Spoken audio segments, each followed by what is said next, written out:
Podtacular, the unofficial Halo Universe podcast, presents episode 802, You're Safe Driving Off a Cliff, recorded on October 25th, 2021.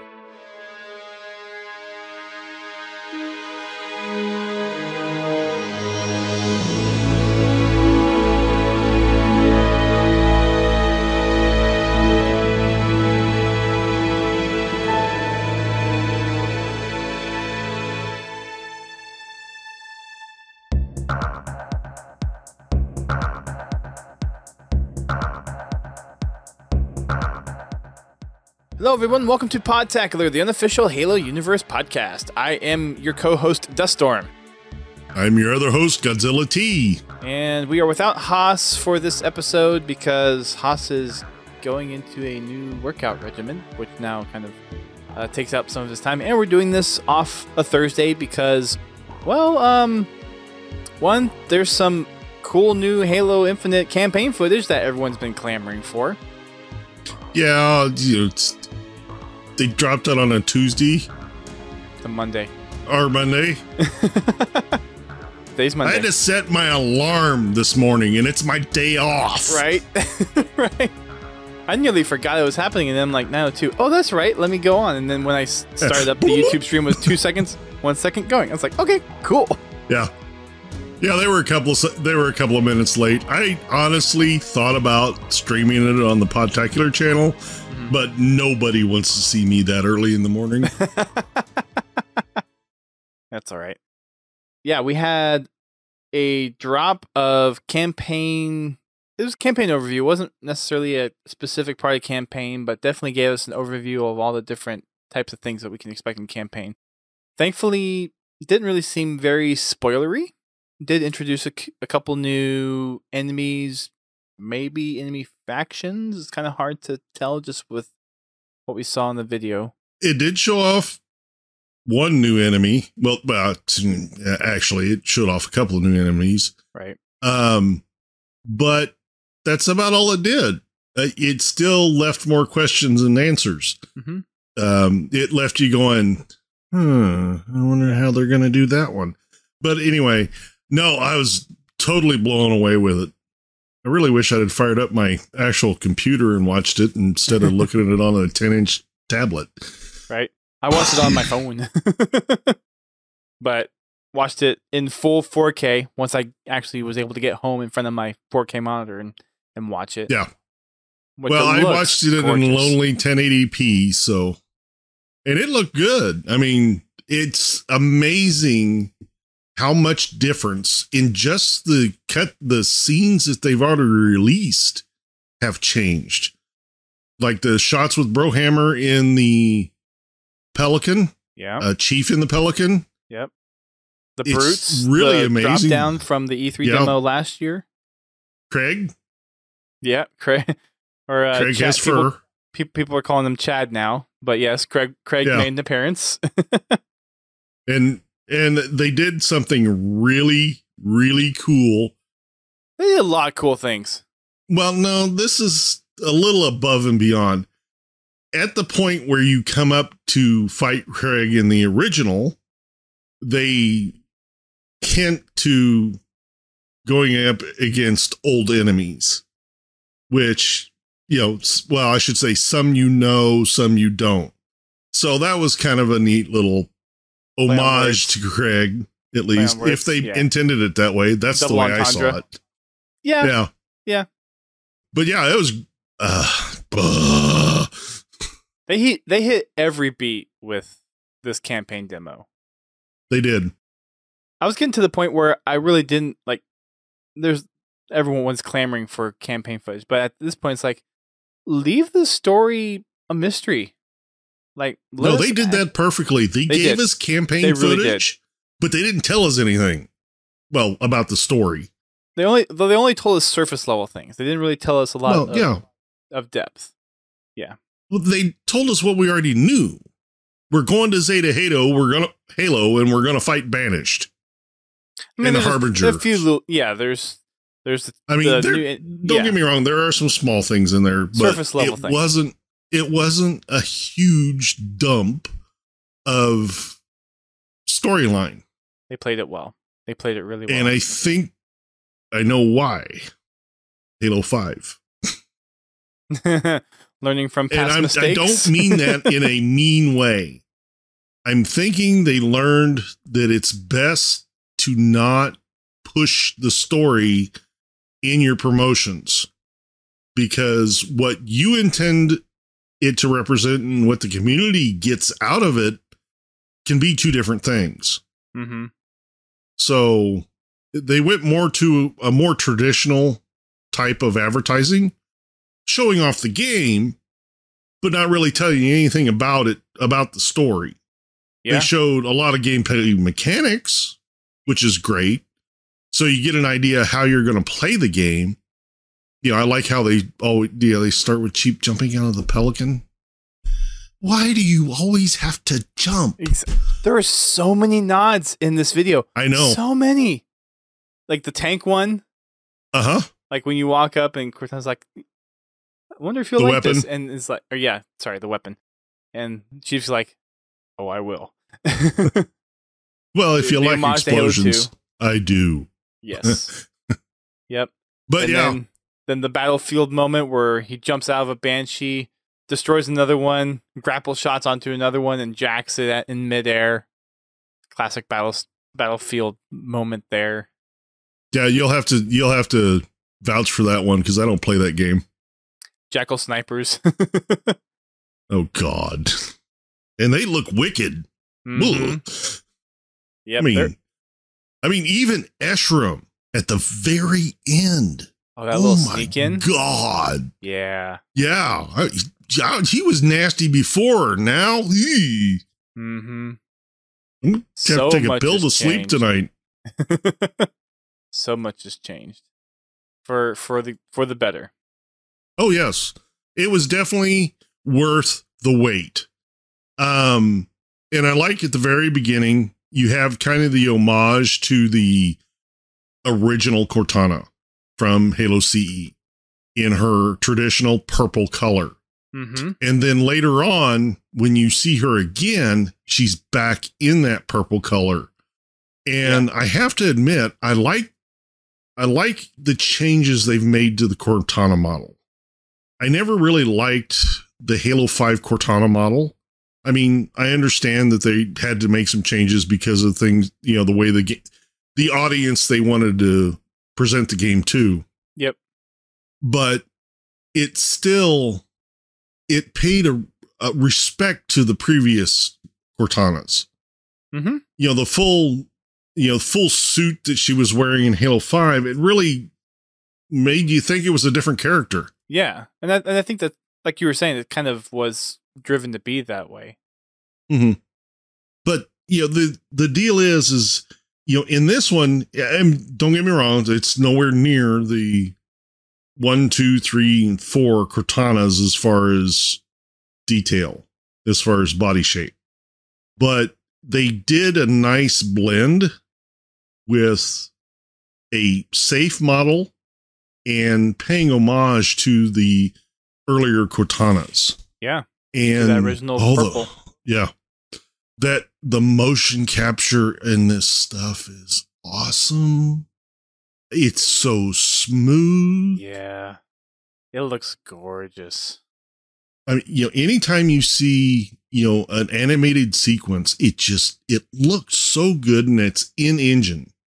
You know, it's baked into the game. It's not something, you know, it's not a blur cutscene, which, don't get me wrong, I loved them. Blur cutscenes are the best. Yeah. But I like to see that we're getting that high quality cutscene type moment in engine. In game. Yeah. Yeah.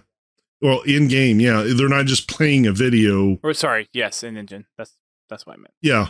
You know, they're not just playing a video like they were before. And I hope it brings back the dynamic cutscenes where you have different dialogue on different difficulties. I hope. That would be great. Given all the throwbacks they're making already, I'd be a little surprised if they didn't do that. I'm pretty safe. I think you'd be pretty safe to say that it's a nice wish, but I don't know that it's going to happen because that's a lot of extra. It's a lot of extra expense to do that. It's not too much. I mean, you're recording extra lines and you're coding a couple extra things, but I mean, it's like I said, there's extra expense there. Sure. And with as pressed for time as they were with Infinite, to the point where they had to delay it another year, I can see that would be something that could wind up on the cutting room floor. Possibly. Like I said, if it's there, I'm happy. Yeah. Right. Right. I hope it's there. I'm just not holding my breath for it. Sure. So some other notable things. Did you pick up on the Guardian? Mm-hmm. That was, I guess, I got it when I actually was able to watch it on my regular computer and not the 10-inch tablet. Right. Right. When you go from 10 inches to 27 inches, it's a big difference. A lot more detail. Yeah. You get a lot more out of that. I'll be interested to see the story behind the Guardian. Yeah. I really want, oh God, they kind of hinted at how you start off. You start off retrieving the weapon. Mm-hmm. Yep. It's kind of one of the first things to happen. You kind of got to explain why there's a gaping hole in the Halo. We'll probably pick that up along the way. Well, like I said, I was kind of hoping they kind of fill in the gaps at the beginning. They might. By the way, new book so far, great read. Dust is way behind, and he needs to catch up. I'm reading a book this weekend because I'll have plenty of time to do that. Which is why we're doing this on the Monday and not a Thursday, because I won't be here Thursday. You remember the first kind of indoor room in the video? I think it was one. Yeah, the one with the big red chute looking thing. I got huge Halo 2 vibes whenever you're like in the underwater part, that room where you could kind of, there's the Jackal snipers. Yeah, I can see that. I just picked up a lot of Halo 2 nods in this. Well, there's nods to multiple Halos in there. There are, but it just seemed a lot of, I don't know, it seemed a lot of heavy nods to Halo 2. Yeah. At least that's just. But the one thing I noticed, did you happen to notice the hunter? I mean, I saw the hunter. Was there.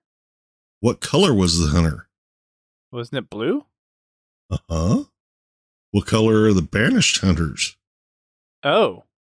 At least the ones they've got in multiplayer for Halo Wars 2. You're right. So I'm wondering if there's not a Covenant faction there too, or some other offshoot. Or it could just be Banished hunters in there. They just have the old It armor. could be. Because we see grunts with the mix of armor throughout all the Halos as well. True, but Good you would point. think the way they customize all their heavy weapons, I think they customize the hunter. They're pretty heavy. I mean, we saw like Halo 3 grunts in the demo. Yeah. So I mean, it makes sense to see a Halo 3. It's just hunter. The whole motif with all of the Banished heavy weapons, the ghosts, the banshees, the phantoms, the wraiths. They have a very distinct look to them that's not Covenant. That's a good. It's not just recycled Covenant content. So yeah. I hope I don't know if I'm reading anything into this or not, but I kind of wonder. Yeah, I hadn't honestly thought of that. I mean, to me, when I just watched it, it was like, okay, it's a hunter. Yeah, but and I mean, possibly that suspicion kind of comes from the latest book. Oh. So, for those of you that have read the latest book, you know what I'm talking about. And we'll just let that float over Dust's Thanks head. for the subtle jab there. Anyway, I'm sitting here, I'm kind of scrubbing through it. And, me too. There's also the White Grunt, the Ultra. Uh-huh. The White Ultra Grunt armor in there, too. Pretty much almost all the different kinds of grunts. Mm-hmm. You got the sniper jackals, you got the jackals with shields. You got Spartan Hunter elites now. You got a new elite character. About one, and that guy, geez, he's about as creepy as Eshram. Yeah. The part where Chief picks up or frees the Marines, gets them in the Warthog, and then drives off a cliff. Yeah. Is it me, or in the demo, did the Warthog look a lot less floaty? I mean, it didn't seem like it was bouncing around as much as it was in the preview, the multiplayer preview. It still seemed pretty bouncy. Yeah, I don't know. The reason is when he drove off the cliff, all of a sudden it self-corrected its fall. So I think that's just, I don't think that was self-correcting. I think that's... No, that was self-corrected. Or, well, the Warthog corrected its fall because it was tumbling forward and then all of a sudden it flattened out. No, but in the multiplayer preview, if you if you're on fragmentation, if you drove off the base or something, you can angle the hog like pretty heavily. So that probably wasn't self-correction. That's probably the player actually pulling back on the stick. Well, I mean, okay, the player corrected the fall. Yeah. But it didn't seem, to me, it didn't look as bouncy as it was in the tech preview. So, to me, it looked pretty similar. Yeah, but it's nice to see we actually have Marines to fight with, and it's not just you and the pilot against the entire army. So at least having some units, forces, some objectives to free them. All the banished outposts, and looks like there's going to be lots of those objectives. And how big is this play space? Because it looks big enough that they're integrating fast travel points. Yeah, fast Some of the side objectives is to retake bases, and of course you fortify them, and then you can fast travel to these bases for equipment, vehicles, weapons. Yeah. Brain fart. I wonder if at any point you could lose those. Like, I don't know. The Banished could take them back over. Like, I know that's not a typical game mechanic, but it'd be an interesting dynamic. Not for a first-person shooter, no. Right. But for like an RTS, definitely. It's very common, yeah. It kind of all depends on how far into that realm they're taking Infinite. Yeah. With the upgrade path and the open-ish world that they're developing, it would be something that they could implement, but I don't know if it's something they will implement. Right. Just an interesting concept. That's all. It looks like you're going to have any number of ways to actually play the game you want. Yeah. As far as, whether you attack a base on foot, the air, ground, with a tank, with a Banshee, with a Wasp. So there's going to be lots of, I think there's going to be months of speedrunners trying to figure out what the optimal path is going to be. The optimal run for this campaign is going to be. Because there's a lot of toys in the sandbox to play with, as far as maybe like which forward operating bases are the ones to get. How many do you need to get to unlock certain things and upgrades and whatnot? And then it looks like all the equipment is upgradable in campaign to some degree. Yes. Like you see Chief going around with a grapple shot that has like a charge on it, and then the taser shot. Right. And then the thrust away, like you thrust into camouflage. Yeah. And it looks like, from what they showed, there's 5 levels that they showed? For the thruster, it was a 5-tier thing. It was base, and then I think the first one was like reduced cooldown. The second one was increased range.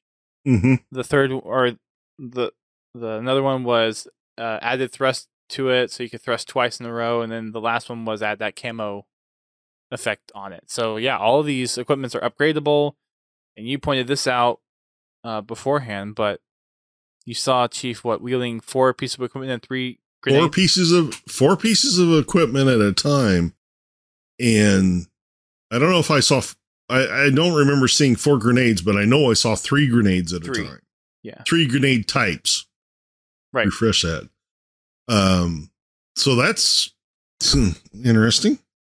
So that goes back kind of more towards the Halo 3-ish era, where you could carry 4 types. Right. So, and then of course you can cycle through them, but this is going to be interesting. It is going to be very interesting.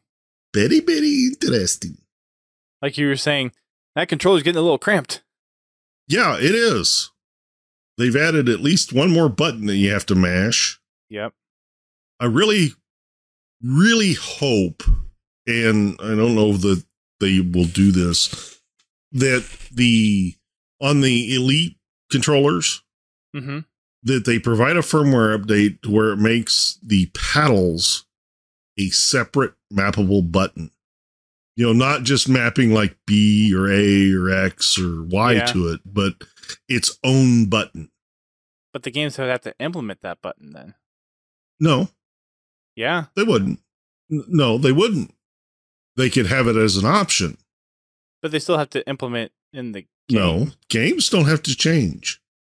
I'm not following then. Well, let me rephrase this. For like PC. More and more games are already allowing you to remap buttons on your controllers. Right.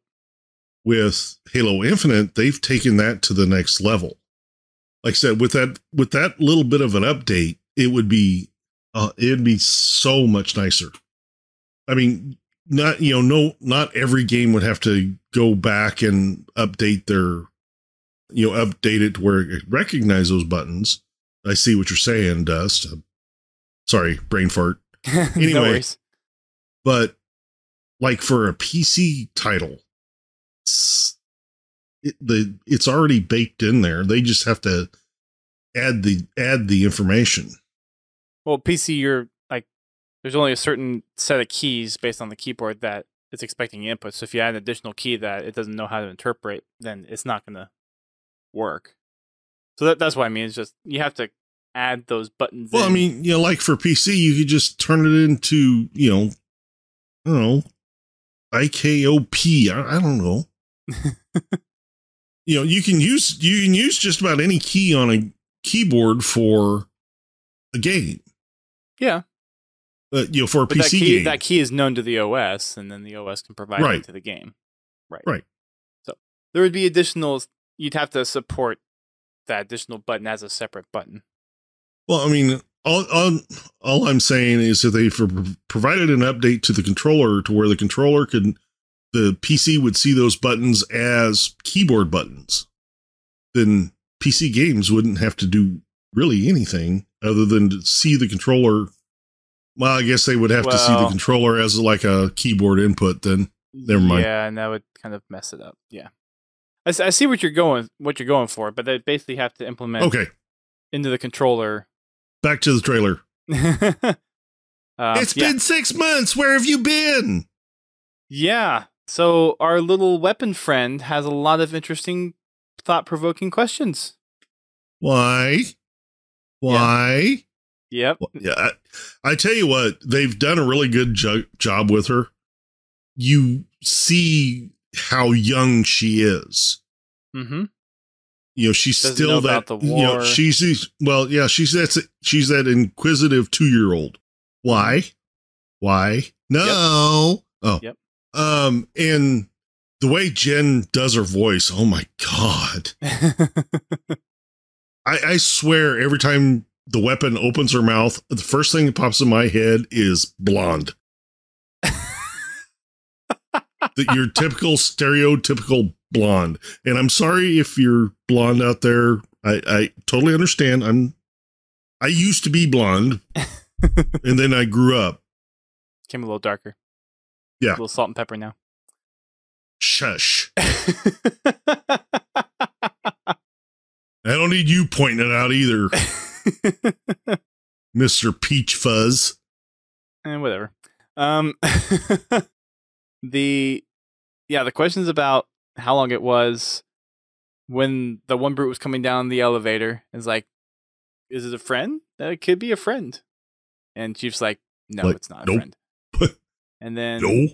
why, like, asking a question, she was created to contain Cortana or destroy Cortana or whatever. What did she do that was so bad? Uh-huh. So all of these questions that kind of like a brand new perspective into the world that has no experience of what's happened in the prior Covenant War, like everything that's happened basically before she was created, and it's just a whole new thing of like, okay, having to teach this AI like what I know, but at the same time, maybe stop to give some thought of what it is we're actually doing. Yeah, it's the interaction with the weapon is just, it's actually kind of refreshing. Here you have Chief taking on kind of a father figure-ish type persona.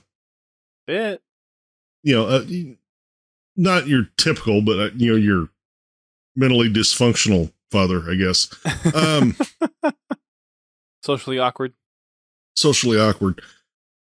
But yeah, it's just, I like the interactions that they've shown so far. They show how, you know, currently how naive she is. Mm-hmm. And like I said earlier, show how young she really is. Yeah. Is everyone trying to kill you? It really seems like it. Seems like it. That was a perfect way to end that. Oh yeah. Really the way seems like it. Yeah, it really seems like it. It's so great.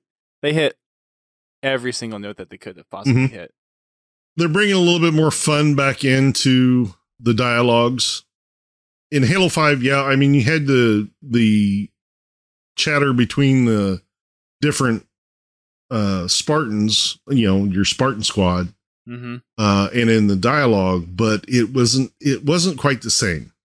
But don't get me wrong, they had some funny moments, but there was still, it was a very serious game. Yeah.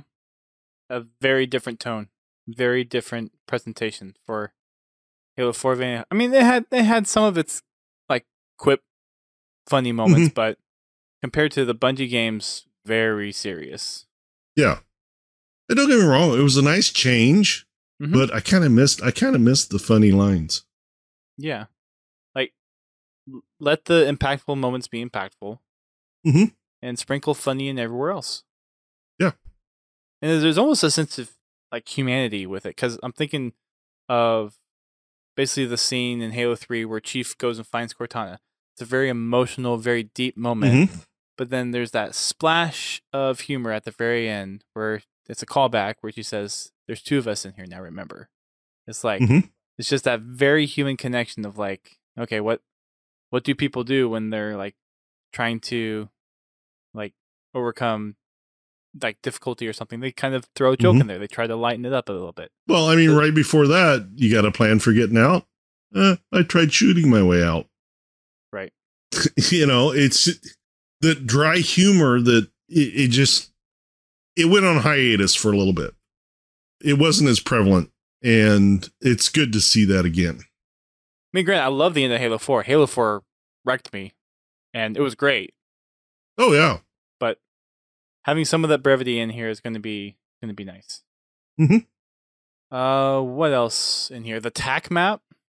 We got a updated view of what that has to offer and all the new little discoverable things that we have. So there's the forward operating bases. It looks like we have the whatever the upgrade things are called. Looks like the skull things are probably Easter egg type things. There's a few icons in there I'm not very sure about. I'm guessing there's like there's one with the rings and kind of like a edge of a cliff or something. So maybe that's portals, like the rings that we're kind of seeing scattered about the Halo. Maybe has something to do with that. Yeah, it looks like there's going to be a lot of collectibles to pick up in each area. Places. Yeah. Well, they actually call it area collectibles. Right. So, let's see. One icon looks like kind of that tower. Yeah, it's like, looks like you got 5 Banished towers or 12 data pads, 2 skulls. I'm guessing the left icon's probably some kind of weapon cache or ammo cache of some kind. So yeah, we don't know what all of those icons mean just yet, but we can kind of take a guess. I just want to push RB so I can see the rest of it. Oh. Right? I'm watching it. I'm looking at it in full screen, so I'm like, RB. No, yeah, it doesn't work. Yeah, of course, it shows your current position on the map. So you have a reference. It gives you a good look at the terrain around you. Yeah, that interface almost has come a long way. Looks like a. Oh yeah, you start looking at the hexagon columns, starts to look like a Minecraft map. A little bit. The upgrades are called Spartan cores. That's what those are. Yeah, and there's also targets and database. So I don't know if targets is kind of a live update based on mission objectives. Database could be either very shallow or very detailed, so it's kind of hard to know with that. What else is in here? Like I said, they got basically, they show a salvage operation that you can tag and go destroy. Yep. I'm just watching through this again. It's like the environment is so pretty. And the work they've done with the shadows, the different time of day throughout this whole play space, and just how big it is. Like, I seriously wonder how far we can go. I mean, obviously, we're kind of, I think, contained, for the most part, to this destroyed part of the ring, and the rest of it that's connected, but probably don't have access to for probably at least this first part of the campaign. But yeah, that's kind of beg the question, how much play space is there actually? Oh, found another shot. 4 grenades. Oh, okay. Yeah, if you watch as he's turning the handles, there's 4 slots for grenades. Okay. So 4 equipment and 4 grenades. Yeah. Wow. I guess that would make sense if you're cycling on a D-pad. Maybe. We saw basically the requisition drop where Chief calls in a wasp. Yeah. And Brohammer drops it off almost instantaneously. Like, where have you been? Right. The Harbinger is an interesting new addition. Enemy, yeah. Yeah. Kind of like, Basically coming in and saying everything that the Forerunners have kind of said about humanity being the future is a lie. And so, yeah, I wonder if that's 343 trying to kind of add a new, kind of fresh new story perspective to things. So it'll be interesting to see what that introduces, and is the Skimmers part of the same faction as the Harbinger? Are there other things associated with this Harbinger? Is Harbinger that entity's name, or is it just a title for the faction? Like, there's a lot of questions around that new, I guess, enemy or character. Lots of questions there. How about this with this Skimmers? Is that what they call them? Skimmers. Yeah. Judging from the armor they wear, it almost looks like they would be part of the Harbinger's faction. Group. Yeah, faction. Yeah, that's kind of what I'm thinking too. So kind of like how the Flood was a third faction in Halo CE. Right. Maybe this Harbinger faction or whatever this is could be a third new faction. I want to know where this monitor comes from that they're tearing apart. Is that what that is? Because I was trying to tell, and it was. That's what it looks like to me. I mean, it's not a guilty spark monitor. Yeah. It's probably a sub monitor. I forget what they actually call it, but basically maintenance worker. Okay. Because it kind of looked like a monitor, but not quite. Like some kind of drone, possibly. So well, in the and forgive me for going to the books, but in the books they do describe a monitor that has a more ball shaped case that's not open on the sides, like 343s. Maybe this is it. Yeah. Okay. Because, yeah, it really looks like a monitor to me. Yeah, it looked pretty close, but the eye was different. The shell was kind of different, so it was hard to tell if it was actually one or not. Yeah. Just the way it's moving and it's floating, it just appears to me to be a monitor. Yeah. And then one skimmer shoots another skimmer with the shock rifle. That's funny. So yeah, that's it. It could very well be part of the same faction. It's obviously too early to tell, but could definitely be interesting. Someone pointed out on Twitter, I don't know who I saw this from, but one of the, I guess there's a health bar over one of the boss battles. Yes.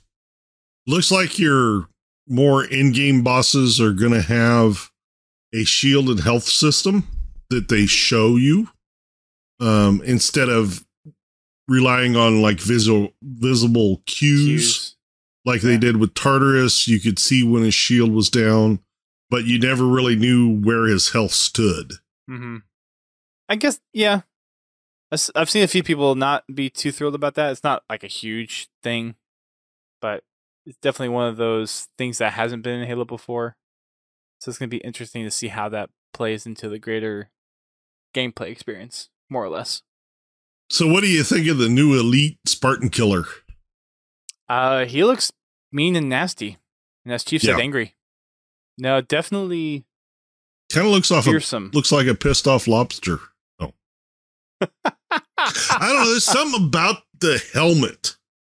Just, I don't know. It gives me some just creepy vibes. I mean, I think that's probably what they're going for. Well, I know it is, but I mean, it's a different vibe than I get from most Elite helmets. Mm-hmm.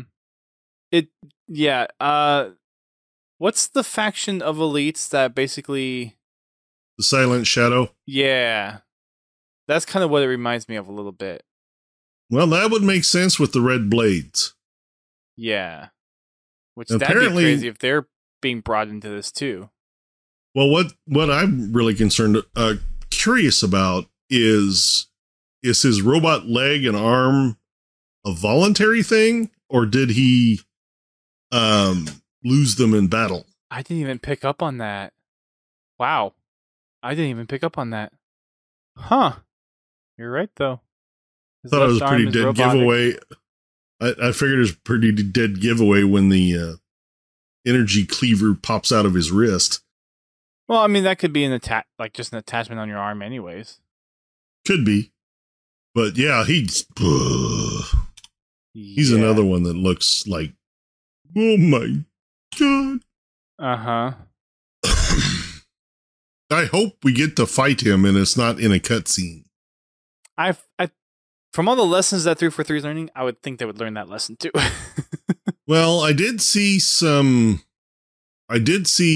scripted moment in there, kind of like you had in Halo 4, when he was exposing the generator or whatever it was. Oh, yeah.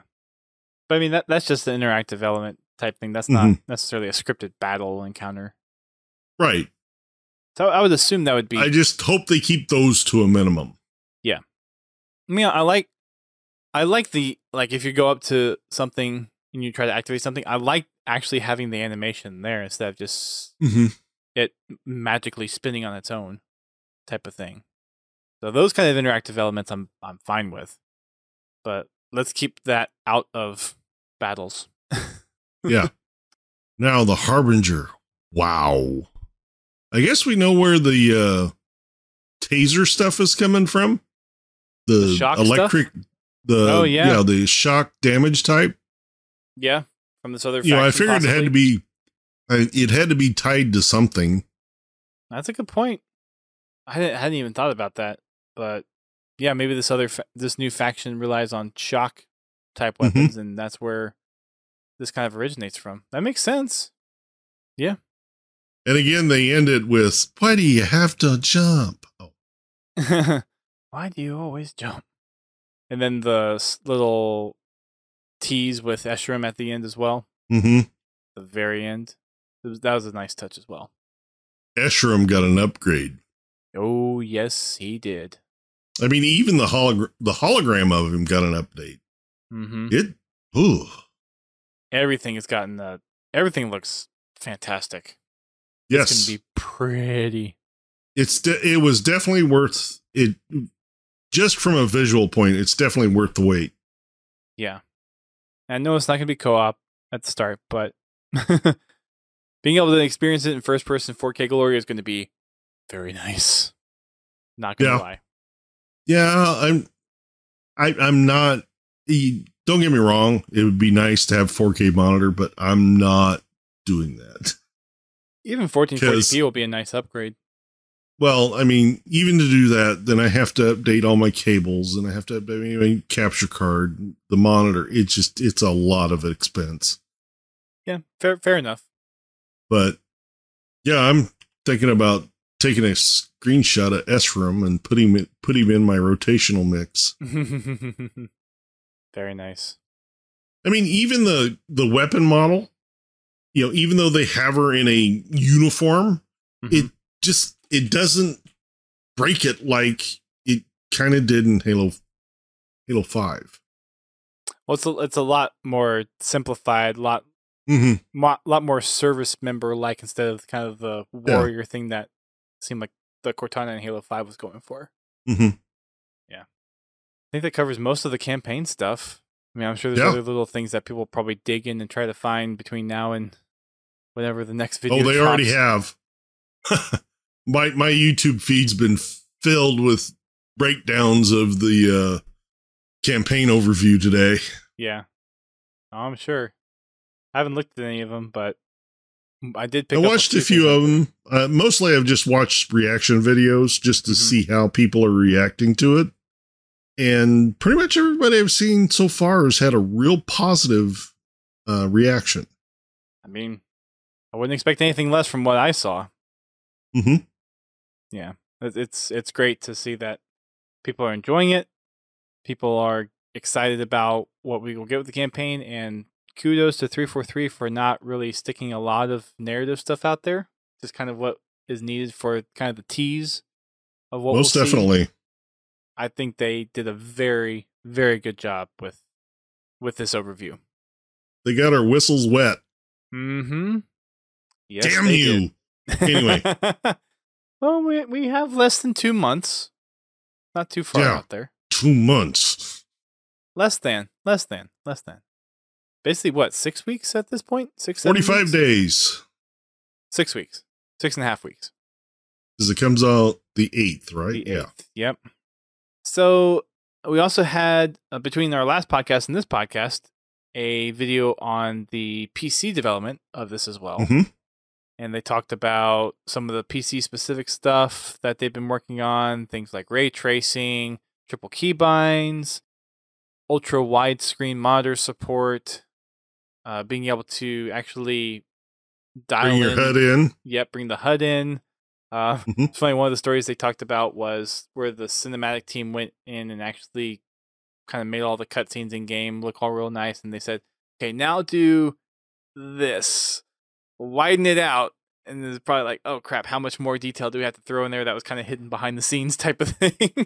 How much more work do you want us to do? Exactly. Yeah, no, I was very impressed with that video. It was, it showed a lot of the behind the scenes when it came to the development for the PC. And that they reiterated this a lot. It is not a port of the game. It is purpose built for the PC. Native experience. And, I mean, Razer's a bit of expensive line of product for PC stuff, but that integration with Razer, oh my gosh. Yeah. If honestly, if I was a keyboard and mouse player, I would probably jump on it. Just because of the RGB effects that will tie into the game. But yeah, I mean, I've already got a nice Logitech gaming keyboard. I really don't need another one. Right. And this isn't just with the Halo Infinite Razer keyboard either. This works with all Razer products too. Yes. I did buy the mouse pad because I'm going to put I'm thinking about it because, well, I need a mouse pad anyway, but I don't know. So if I can get the effects just although with the mouse my pad, that'll be my nice. Microsoft keyboard is getting a little long in the tooth. They also talked about integration with Steam and Discord. So Discord will support the invite to game feature natively in there. You can invite friends through Discord, Steam, and Xbox Live. Everything's still powered behind Xbox Live services. There's crossplay between things. Matchmaking will be input-based matchmaking. We'll have ranked controller play, ranked keyboard play, and then ranked crossplay between the input types, which will be interesting, especially given that their first tournament is cross-input play. Local PC server is also a cool thing. Or built in? Yeah, built in. Similar to Halo, like the Halo 5 server. It doesn't just support the PC title. It supports PC and Xbox, but it's a PC server app that you can get and use, similar to the Halo 5 one. So that's nice. Mentioned the triple keybinds. They talked about how closely they were working with AMD, how they're trying to get the input lag down as well. And then the other big thing that they made in this announcement was there is a actually limited edition AMD Radeon RX 16900 XT series graphics card. And they're only giving them away, and there's 117 that they're giving away. And, honestly, if I wasn't so dependent on NVIDIA's encoder, I would be going after it. Even though it's I have a enclosed case. It's not doesn't have a glass door on it. Right? So I would never see it, but I would know it's there. Yeah. It's very tempting. Yeah. like Only said, giveaways. This is not being sold. I've thought about it. Well, yeah, it's sold. As soon as they win it, it's going up on eBay. Well, yeah, there is that. But matter of fact, I think there's already one there. Oh, geez. How much are they wanting for it? I don't know. I didn't bother to look. Now I'm kind of curious. I think that was all pretty much the PC specific stuff. I don't see any listings for it on eBay right now. So it probably hasn't made its way there yet. What else?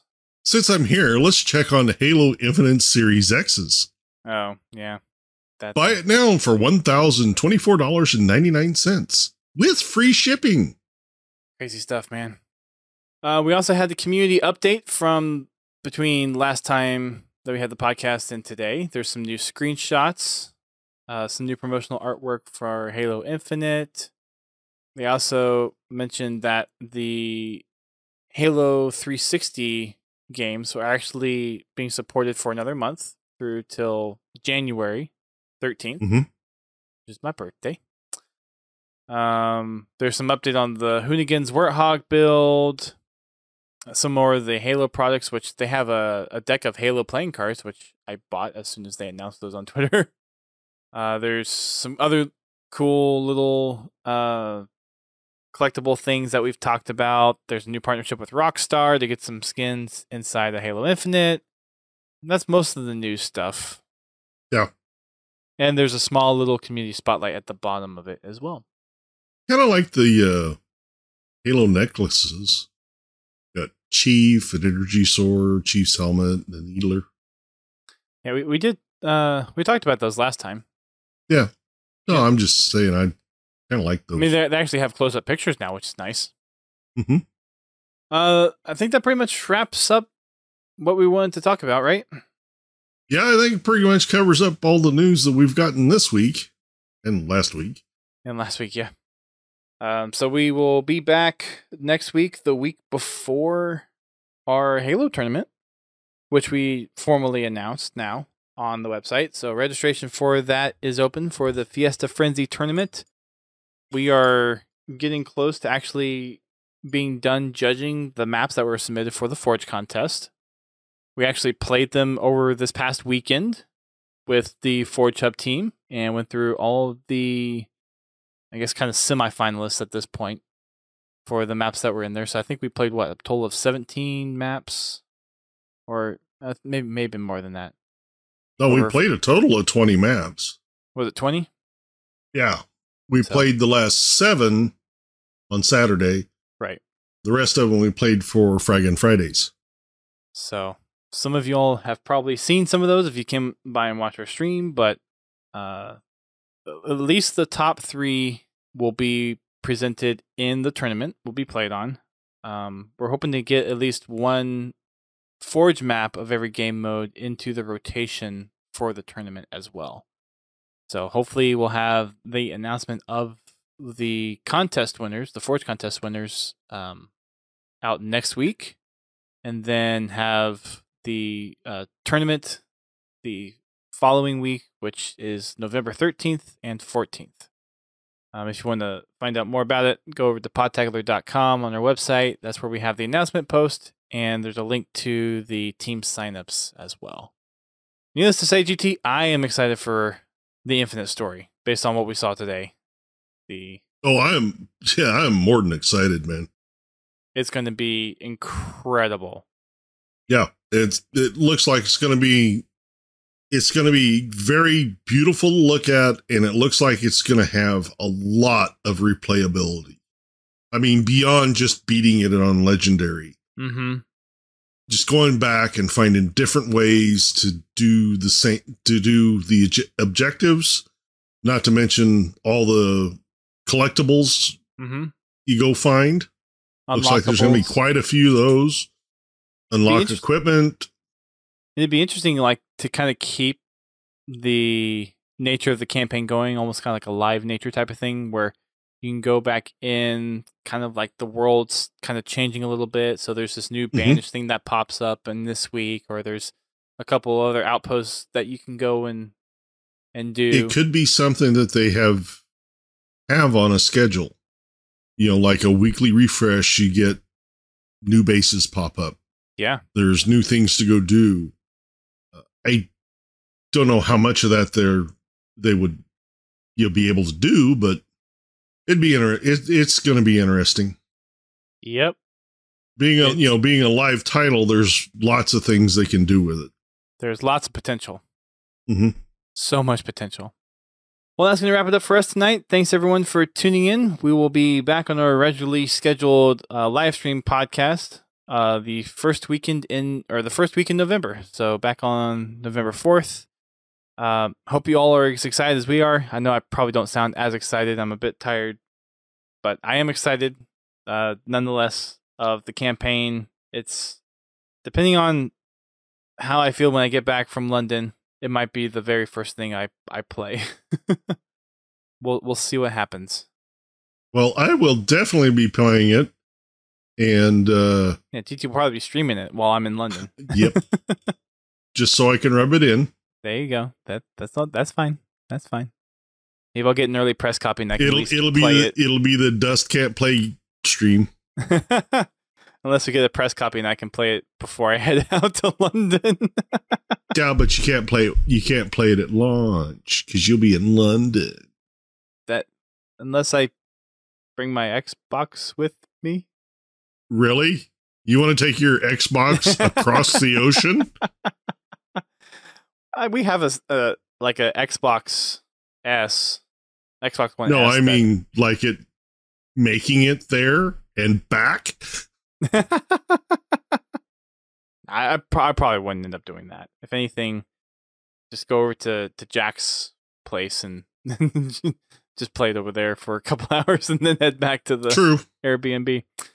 Yeah, it's gonna be fun though. GT will probably be streaming on the Podtacular channel throughout the first week or so, and I'm guessing you'll probably stick with the campaign, and then probably when Friday rolls around, do Fraggin' Friday on Infinite would be my guess.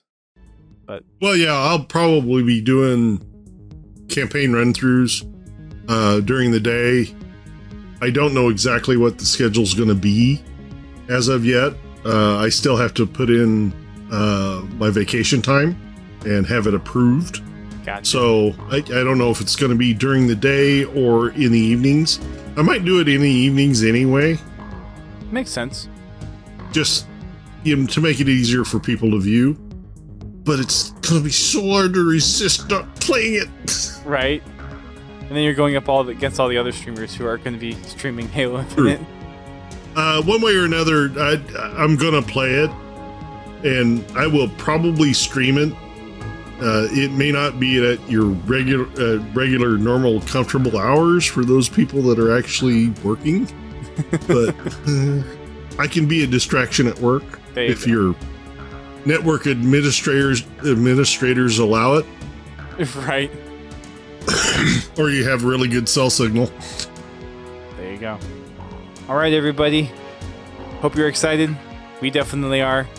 We'll catch you all next week. Keep on fragging them trucks.